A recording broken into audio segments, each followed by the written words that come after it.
So welcome to our podcast. This time we will be speaking about fatigue risk management.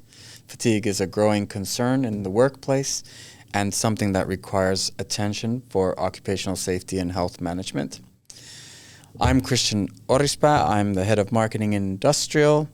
And in this podcast, we're speaking with Markus Munter, head of employee benefits in Finland, and Sarianna Suominen, risk engineer with risk management. So welcome. Thanks. Fatigue poses significant risks for people and property in safety critical industries, in all industries really, and especially where tasks that require safe performance are important. People should be vigilant, have good concentration, be attentive, and be able to react quickly in different situations. There are several causes for fatigue, such as work stress factors, unhealthy diet, physical ailments. And in many ways, fatigue should be treated like other risk factors are treated, but it's not generally considered to be one of these specific safety management requiring ailments or things. So what do you think?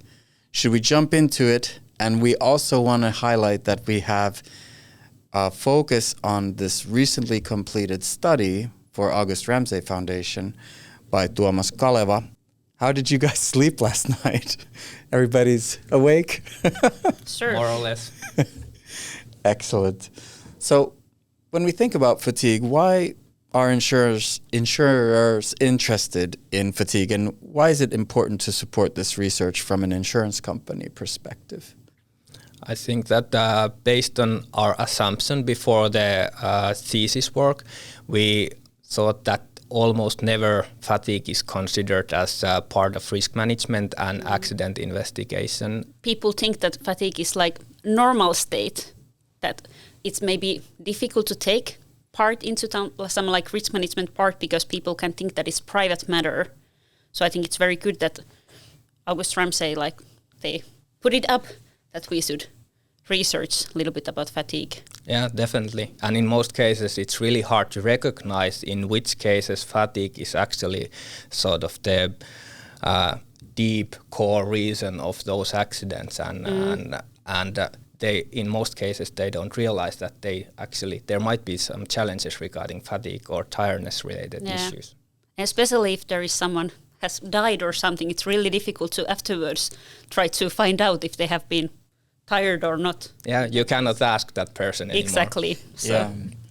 So how does fatigue increase the risk of accidents?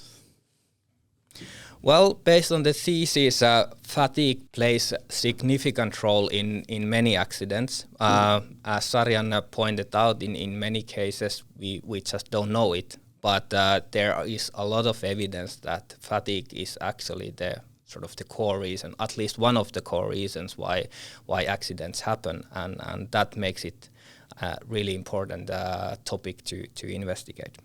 Yeah, and I think it's quite easy to understand that, for example, if you're working with hazardous chemicals or driving some truck or whatever, that if you're tired, it's easier to do some mistakes and then there can be some incidents. And yeah, I guess sort of intuitively we don't consider fatigue to be that severe. I work in an office and what is the worst thing that can happen?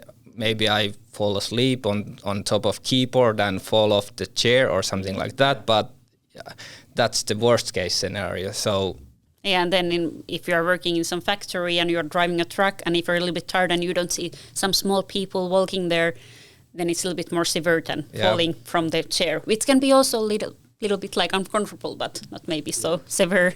So what can companies do to reduce or prevent accidents relating to fatigue?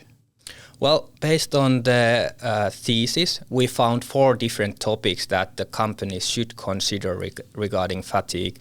One is organizational culture. The next one is how companies can recognize different kind of behavior in employees and different kind of tasks, in which case fatigue is sort of plays critical role, that there might be some severe consequences.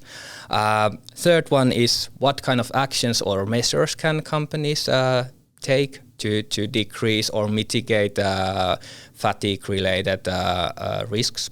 And fourth one is sort of how companies track and follow up and what kind of data they are collecting regarding this issue. And I think it's really important to remember that being tired or fatigue, that's not only a personal issue. That companies should remember that if someone looks like that they haven't been sleeping last night or something, it's okay to say it to them. And it's also okay to people to say that they are tired and maybe they need some rest and they would like to have some break or socials with other people to get a little bit like energy level a little bit back. It's really important that it is not just a personal issue because there might be the safety of others involved also in the situation. And regarding sort of identifying the fatigue-related risks, it's really important that organizations strive to identify different kind of working patterns that sort of are close to fatigue-related risks, and regarding that identification, there should be always evaluation. What is sort of the probability of fatigue-related risk, and what is sort of the worst-case scenario that can happen regarding fatigue? So those are really important factors. Yeah. If there has been some risk assessment or something, that it would be very important to also consider there that not only that there can be leakage of chemicals or the fire can start spreading, that how does it affect if it's during nighttime, and if people are tired, do they notice it? If they are in some control room and you are watching some screens and you are a little bit starting to be tired and like, yeah, there is something happening there.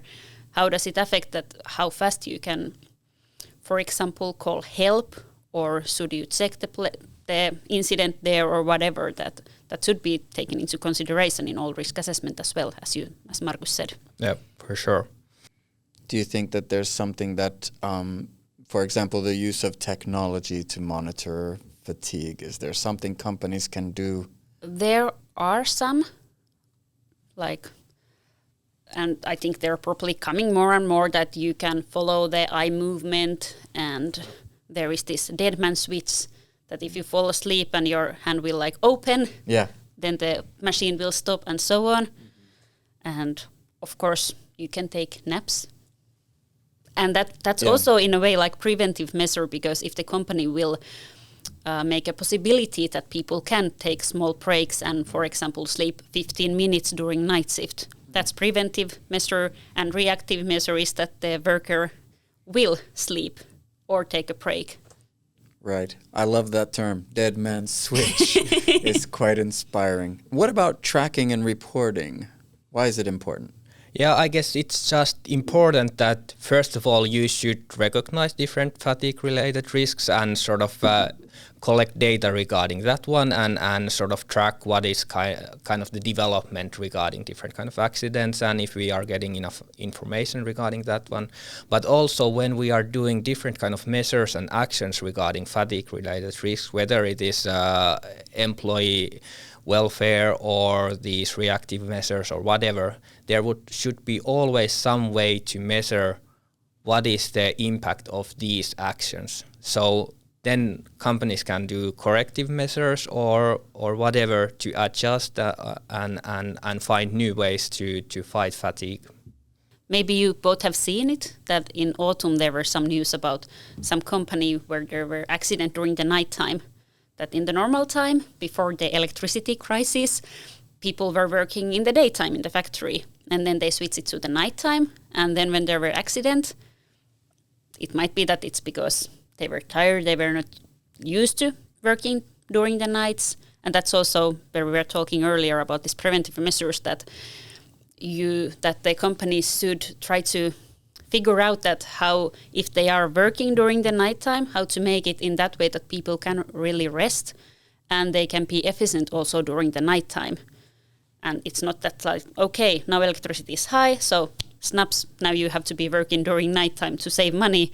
And then in the end, if there are accidents, it might be that the factory has to be stopped or shut off for some days or even longer time. So then in the end maybe you don't save money in that way.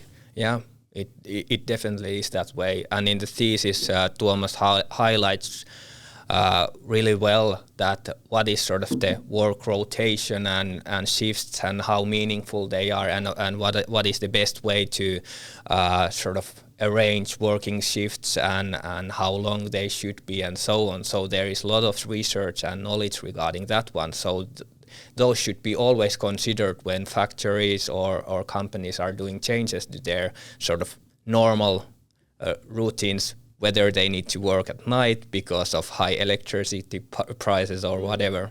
Yeah. So it is about safety culture as well, and the organizational culture. Yeah. I guess that is sort of the first step that all companies should take, that first they start considering the safety culture, and sort of there shouldn't be a blame if someone is tired. There should be an open discussion, and then they should try to find solutions regarding that one. So that is the first step that all organizations should take regarding fatigue.